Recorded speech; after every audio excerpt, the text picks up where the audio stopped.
The future indefinite tense, also known as the simple future tense, is used to describe actions that will occur in the future. Here are some details about this tense. Structure. The future indefinite tense is formed by adding the auxiliary verb will before the base form of the main verb. For example, I will study or they will go. Usage. The future indefinite tense is used to describe actions that will happen in the future. It can also be used to make predictions, offer promises, or make statements about future events. Examples. I will meet my friend at the airport tomorrow. She will finish her project by the end of the week.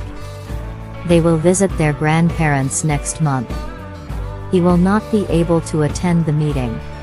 Negative form. To make a negative sentence in the future indefinite tense, use the auxiliary verb will with not.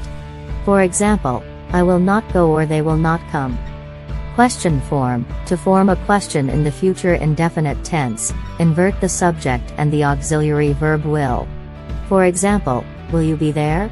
Or will they arrive on time? Contractions. The contracted form of will and not is won't. For example, I won't be able to attend the party. Time expressions. Some common time expressions used with the future indefinite tense include tomorrow, next week / month / year, in the future, soon, and later. Modal verbs. The future indefinite tense can also be formed with the use of modal verbs like shall and should in some contexts, especially in British English. For example, I shall return or you should call the doctor. Overall, the future indefinite tense is an important tense for talking about future events and making predictions. It is essential to understand its usage and structure to communicate effectively in English. Here are some examples of sentences in the future indefinite tense. 1. I will travel to Europe next year. 2.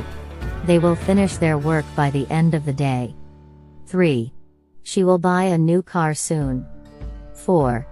We will have dinner together tonight. 5. He will start his new job next month. 6. The concert will start at 8 p.m. tonight. 7. They will not be able to come to the party. 8. Will you come with me to the movies tomorrow? 9. The weather forecast says it will rain tomorrow. 10. He won't be able to attend the meeting because of his doctor's appointment.